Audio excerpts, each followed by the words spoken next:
So this is our last video before Christmas. We'd like to thank you for watching And subscribing. and to wish you a very Merry Christmas. They treat me like a son anywhere I go.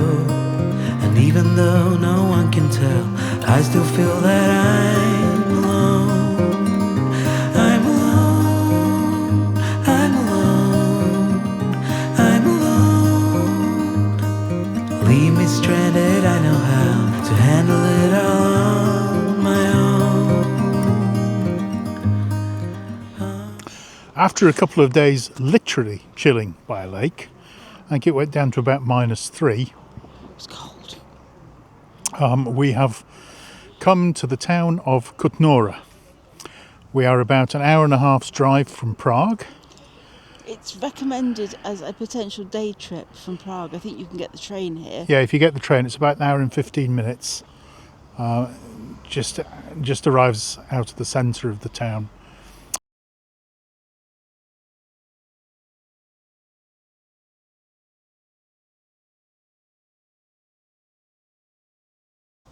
We are in one of 12 UNESCO sites here in Czechia. We've already visited Prague, Kutna Hora, which is where we are, just there on the map. And then we'll be heading down towards just Ceske Krumlov down here. Just to the left of the cathedral is the Corpus Christi Chapel. The construction started in 1480. And the interior is a rare example of the so-called beautiful style from the High Gothic period. To this day it has been preserved in its original, almost unchanged form. It was also built to serve as an ossuary for the cathedral. The Cathedral of St Barb in Kutna Hora represents the peak of Gothic architecture in Bohemia. It was built in several stages between 1380 and 1558. Since 1995, this natural cultural monument has been on the list of UNESCO World Heritage Sites. Cathedral here holds about 14 different relics. Here's one of the boxes that relics would have been carried in. I think the extraordinary aspect of these buildings in a country that spent so much time under communist rule is that they survived, that they weren't just plundered and knocked down. It's quite extraordinary. The religious history of Czechia is almost as complicated as its political history. So as an important outpost for the medieval Holy Roman Empire, they then went through a series of religious wars. The Hussites and Jan Hus, who practiced in Prague, and the Hussite Wars are all very interesting, but this isn't the place to try and explain it. And if you talk to a Czechian today, they will say that they're not particularly religious. And don't get us into defenestration, the chucking of people out of windows. They did love to chuck people out of windows.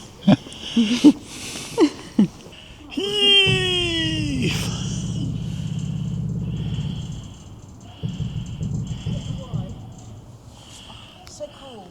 It's too cold to do that. Within the town there are a number of galleries in these amazing buildings. We talk quite glibly of visiting UNESCO World Heritage Sites, but one of the things that UNESCO World Heritage Sites do is they give a reason for looking after a place. And there was a series of photographs a moment ago that showed images pre and post UNESCO. And it was quite a mess. And they've done an extraordinary job in renovating and restoring. Kutna Hora was not only a town with many churches, but it had an industrial background too. This area was an area of mining, and there was a silver mine here in Kutna Hora, which obviously then led to artisans, jewellers, silversmiths. It was a royal mining town. So, on a very cold day, what's better than to stop and have a hot ginger with honey? And a hot plum with cinnamon. Cheers. Really warming. Cheers. Kutna Hora was a royal town.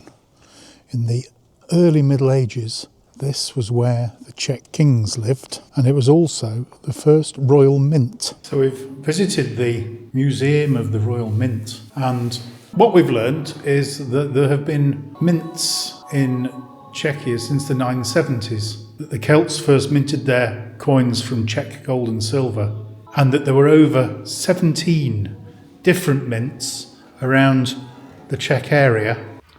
I have to say, unless you're desperately interested in minting of coins, the museum was quite dry. So we've completed our time in Kutna Hora, in the town anyway. And what an incredible place. I can imagine that in the summer it's an extraordinary place to visit. But I also imagine it's very busy. The amount of coffee shops and restaurants is quite extraordinary.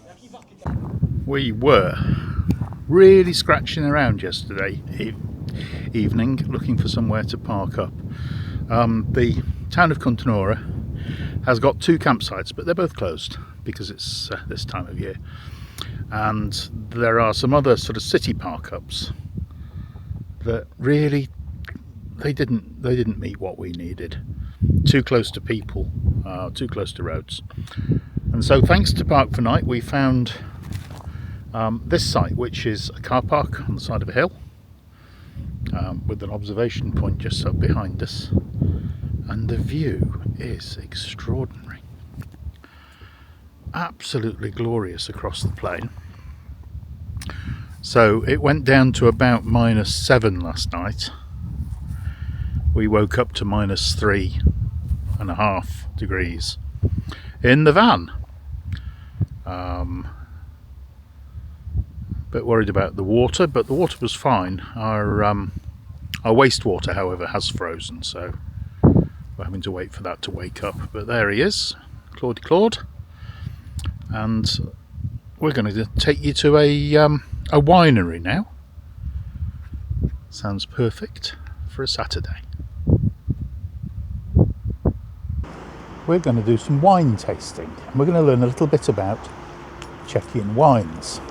Now, they are perhaps one of the best kept secrets, and one of the reasons for that, we've been told, is that when Czechia joined the EU, there were certain agreements that were made, and the French were not very happy that the Czechians made very good wine.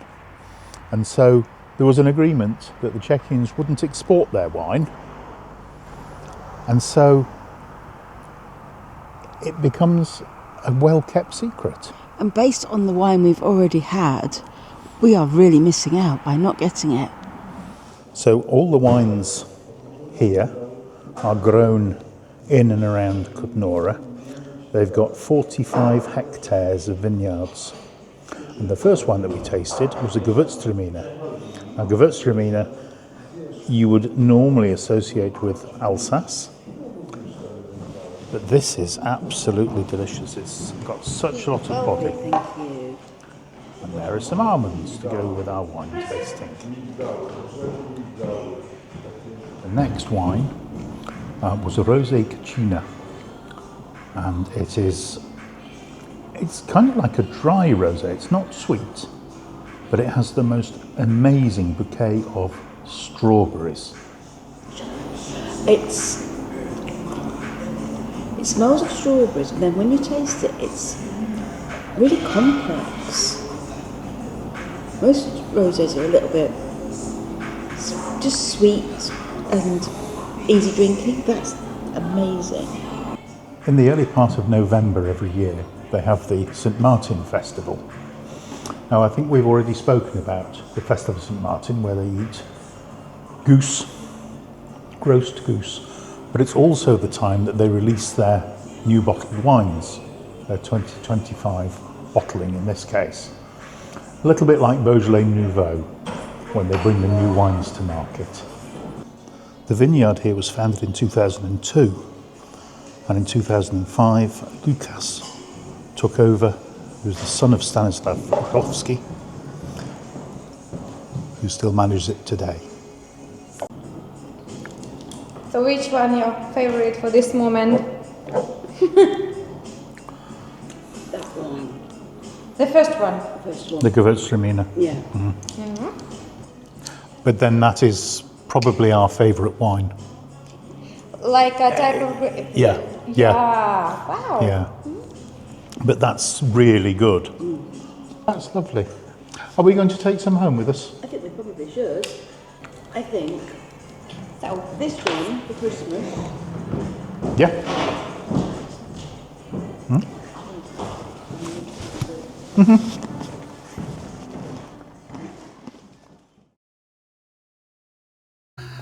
Other claim to fame for Kutna Hora is an ossuary. They are a place where you can store your bones to be closer to heaven. As I understand it, you paid to have your bones stored. And ossuaries tended to fill up with bones. And then, of course, the attraction of getting people to pay to store your bones is you get more and more and more and more bones. Well, we have been to the Ceske ossuary. And I'm a bit lost for words. I'm almost to the point of being quite shocked. I feel a bit sick. So the idea behind an ossuary is that you can store, it's a storage area for bones. And quite often they're deep chapels and the bones are stored respectfully. But here it's some macabre form of art. They've got Like garlands of skulls. That's the word, garlands. And skulls with bones in their mouths and No, no. I felt it was very disrespectful. I did And not if- like it at all. If that's what an ossuary is like, that is our first and last ossuary. Všichni líbí, ten je od nás, tak se líbí. Ve vaně mě krmili a sami se snad nedili. Myslela jsem, že mi věří, ale nevzali mě na večeři. Mohli aspoň na chvíli, po ránu mě pustili. Druhá ryba plačí a vítají. Běžů strání, na štíty hor se vznášej dál. Běž úvozem i strání, je s námi Boží syn. Když pastýř zvolá stádo A vločkám dá dlaň svou. Good morning. We are at a parker we found on Park for Nights last night near the town of Tabor in South Bohemia. And this area, there's a yellow weather warning which extends running down from the Baltic through sort of Poland and eastern Germany into Czechia down to Austria for extreme cold temperatures. Went down last night to about -12. Absolutely bitter. But with help from our friends on Facebook, thank you very much, we managed to run our diesel heater all night without it getting too hot in the van. Kept the temperature to about 3.5 degrees at the minimum, which is a lot better than the -3.5 that we had the night before. Our water is frozen this morning, and hopefully that'll defrost gently, and our wastewater is frozen, so it is absolutely freezing. This morning is the most glorious. Now, we arrived here last night after quite a long drive. We decided not to take the motorway, we decided to come through the mountains, and it was a glorious drive. I don't know what it means, but there's a smile upon your face, and I see something shimmering in your eyes. And they say if you want a glimpse the future you need space, and you said you'll put down your morning gowns. Would you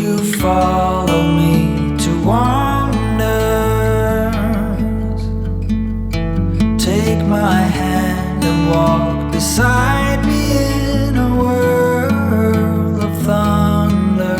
Fear is an imposter. When you look at me this way, I find it hard to not give in.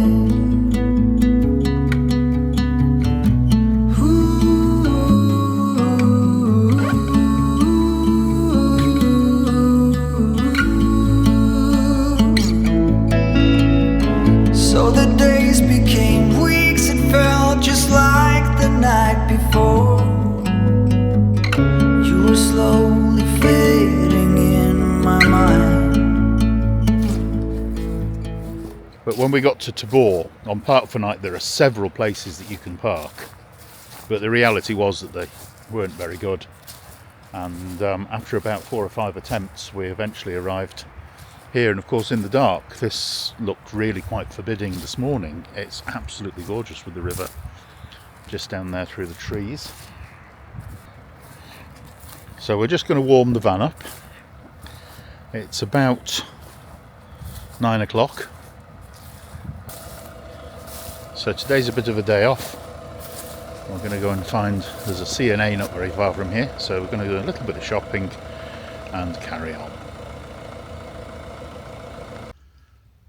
So our first stop this morning in Tabor is C&A. Darrelle's decided that she wants a new coat, and I can't say I blame her because it is rather chilly and the coats here seem to be designed for the sort of weather that we're getting.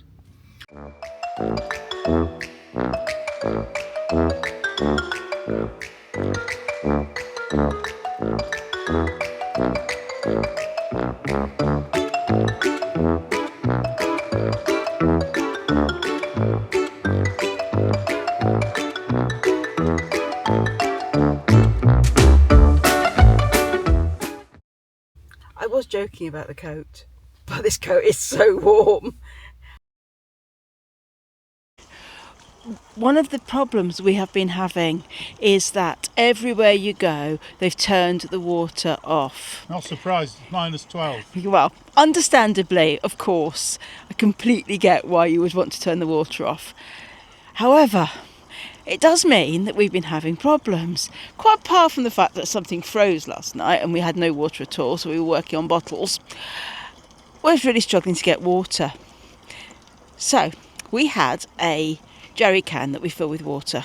It's always our emergency supply. And it comes with a sort of spout. And we've discovered that the spout fits these big 5-litre bottles. These, not the other ones. But that's fine. So there we are, filling the van with water manually. So we're on a campsite tonight, and it is quite a pricey one. It's €50 a night. That includes electric, and they have turned the water off. So the €50 includes, wait till I show you. There's a gym there. It looks really nice. Not that we'll be using that, obviously. It's even got a fireplace in there. Have you ever been in the gym with a fireplace? Quite apart from anything else, it's warm in here. So this is the gents, and obviously you've got what you would imagine, toilets.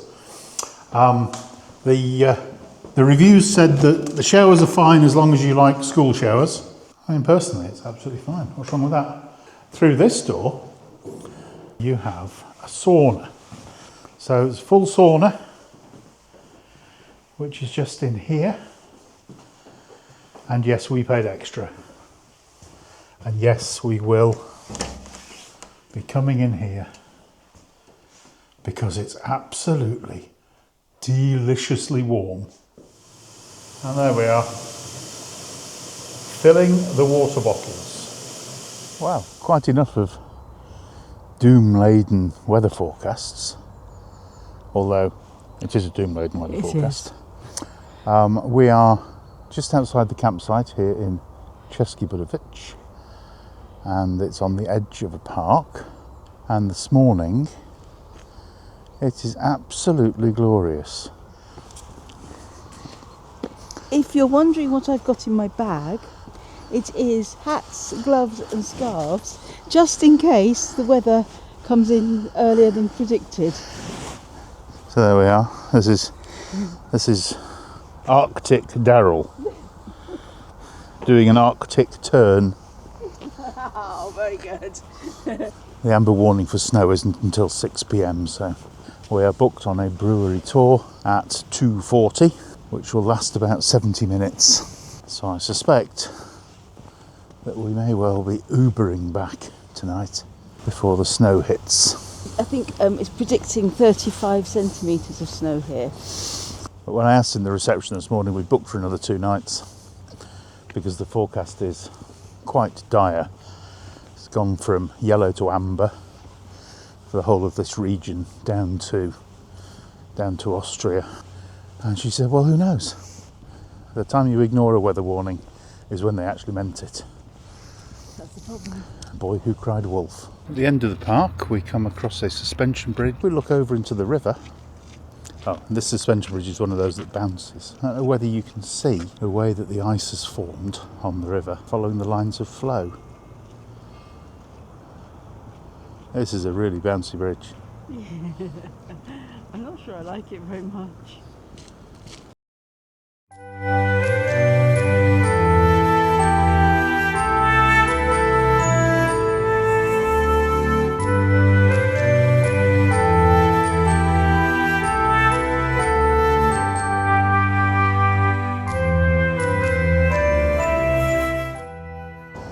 It wasn't quite the plan We didn't know it was here. to get a Christmas market in this early. In Czechia, they're not referred to as Christmas markets, they're Advent markets. And so our first Advent market, well actually our second Advent market. We did find that very, very cool one, didn't we? We did one by the ossuary in Sedlec, Yeah. outside Kutna Hora. But this one looks like it's a bit bigger.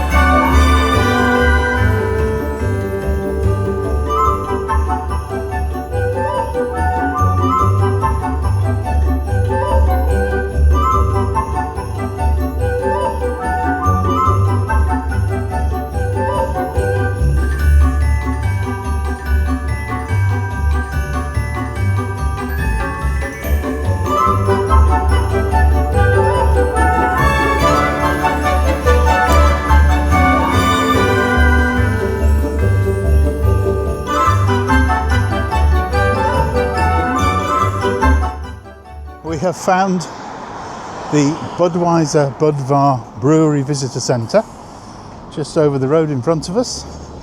We're booked on the 2:40 p.m. tour and it's just coming up to 2:38. It was used for the gear transport since 1929. And can we watch something interesting in this car? Can you watch something? The wheel is on the right side. Before World War, before the traffic was on the left side, like in England. But after Hitler was coming, next day was traffic right for war, yeah? So for the transport. Otherwise, the area of this brewery amounts to 9 hectares. 9 hectares. The water here comes from a well 300 metres under the ground, and it is so pure it requires no filtration. Sorry friends, they come to the lager cellar. He takes place maturation, second step of fermentation. For all these rooms here are since beginning, since 1895, since beginning. Formerly for maturation of beer used to be used this wooden stove, oak barrels. But not nowadays, because at first these wooden stoves were too small, only 60 hectoliters. The metal tanks are between 100 and the biggest monster, 3,000 hectoliters. 3,000, one tank. They have 6 meter diameter, 25 meter long. That's why the capacity of the lager cells altogether amounts to 300,000 hectoliters, more than 250,000, 300,000. So that these wooden barrels at first were too small, and otherwise it was very difficult to clean them, to keep them in perfect microbiological condition. It was very demanding to clean them, so that approximately 60 years ago, these wooden barrels were changed for these metal tanks. I remember these wooden barrels in function because I've been working since 1967, maybe even more. Just. But I worked up to school here. Yeah, yeah. 67. So that I remember. You remember those? Very demanding. That's why they changed for the metal tanks. Sorry friends, we are talking about beer, but you needn't believe me if it's true really. So tonight I would like to persuade you and invite you to take a taste, so that follow me for tasting. Yeah? Thank you. Cheers. L'chaim. L'chaim. Cheers.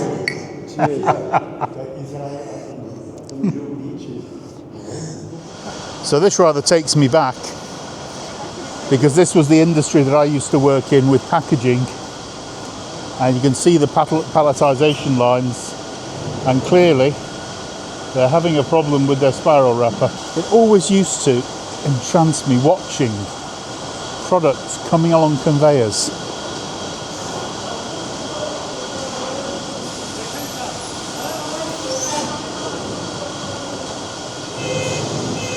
And this is pretty much an automated service. So here we're at the end of the line, where the filled bottles have been packed into cartons, and they come along, they're palletized, and then the automatic palletized cartons are then stretch wrapped for transport and moved on to their logistics function. So here you can see the capped bottles. So they use a crown cap, which is that annoying thing that you can't get off with the bottle opener. And you can see all the bottles queuing up to be put into their cartons. One line is working perfectly. The other line is really backed up, but that's because of the fault at the spiral wrapper at the far end.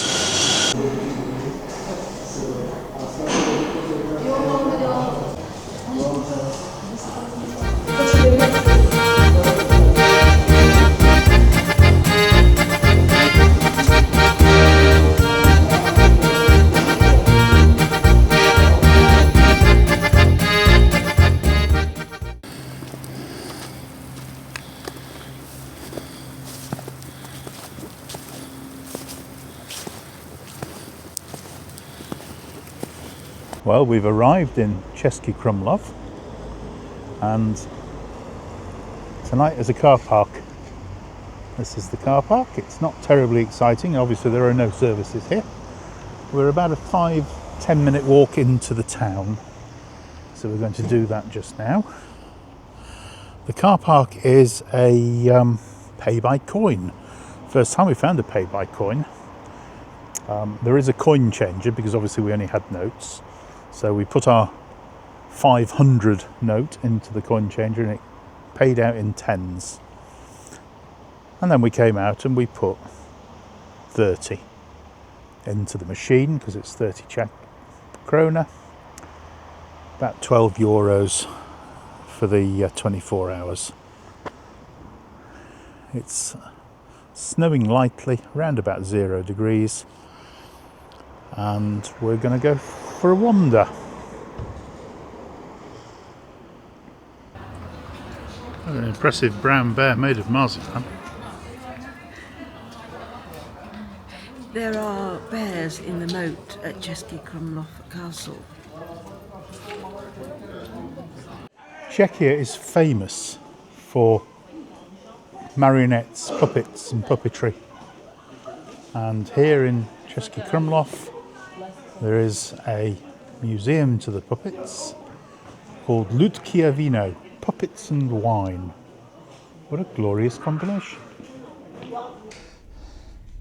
The concept behind the marionette is very simple. It's an articulated body connected with strings, and you can bring them to life. So there's the Queen. Uh-oh. Here he comes.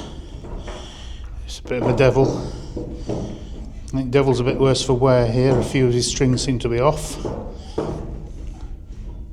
we are. Hello, Mrs. Queen. What's going on here then? Oh, go away, you nasty little man. Oh, what? I don't know. Well, I do know. I'm going to get somebody to come and sort you out. Oh, are you now? I don't know about that. Oh, I'm just going to go over here. And the clever thing about this type of marionette theatre is that the operator stands behind, but you can't see them.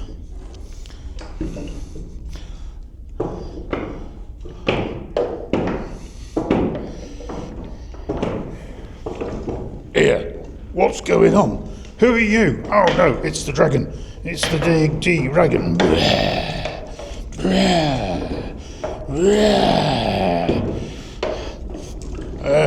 I don't think I'm paid enough for this. I'm off. Now, Mr. Dragon, what's going on? Are you a happy dragon? Very pleased about that. We like a happy dragon. So, oh no.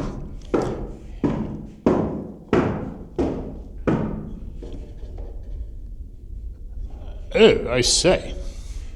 There appears to be a dragon in the way, but he does look very friendly and quite happy to see me. Hello, Mr. Dragon. Oh, there you are. Oh, dragon likes that.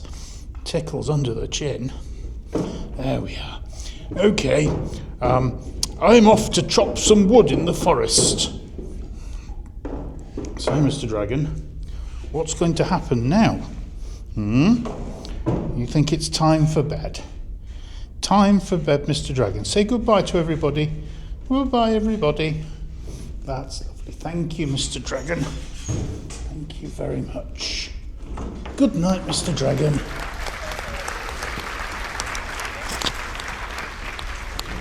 This museum is full to the brim of so many different types and styles of puppet. That's what German-speaking area, and these groups play Czech and keep the Czech language and develop the Czech language and remind people of the culture and the stories. 400 years ago. Yeah. Yes. That's yeah. It. Oh. And now is puppetry and carving of puppets is a list of UNESCO also, like skills yes. and yeah. A dying art. Yeah, because nobody wants to train. Yeah. That's all. But no, magic. 25 years of amazing collection. Thank you for sharing.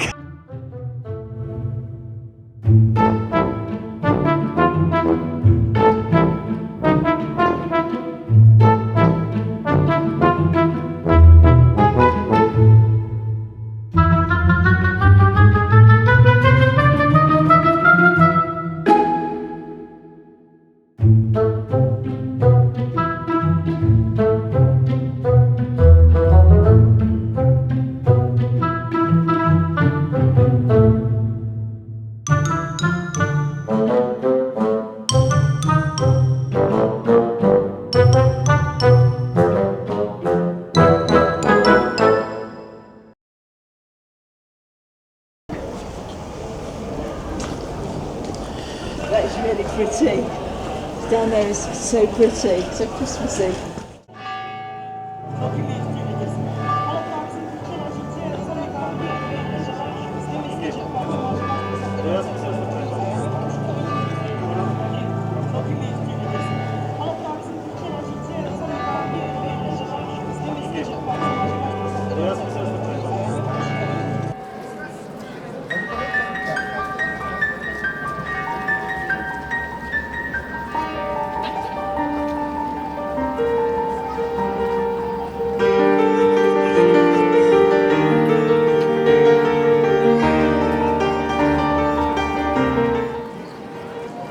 Darrelle thinks that this nativity includes the traditional Christmas dog.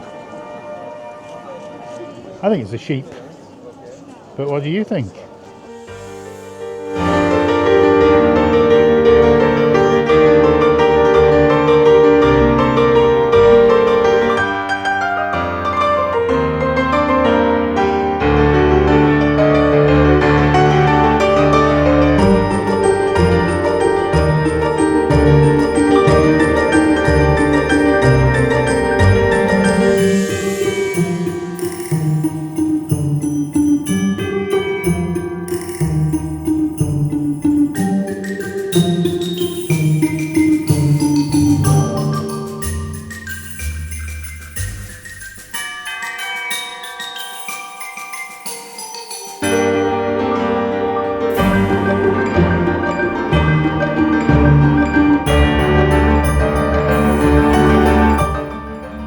And if you look around, you will see sgraffito all over the place.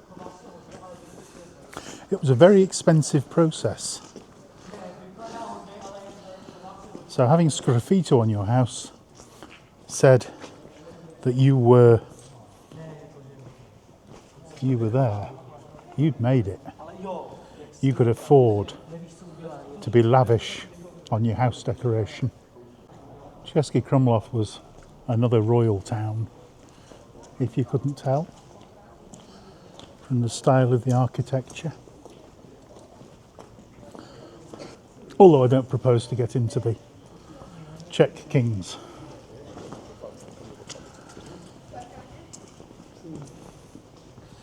Because history is a complicated thing to try and go through in summary.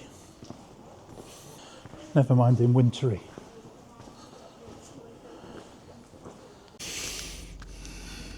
On a slightly less exciting, and isn't this a wonderful place theme, you remember from our video we went to Terezin and we saw the brass plaques then in Prague. Well, here are two more brass plaques. Both these people were deported to Terezin.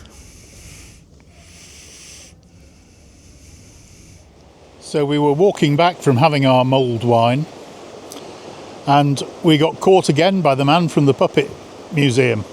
He used to be the mayor, and he was telling us about when Princess Margaret came to visit and how he met Prince Philip.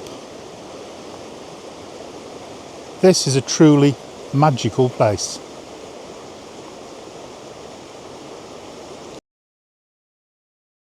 New Country Day. We say goodbye to Czechia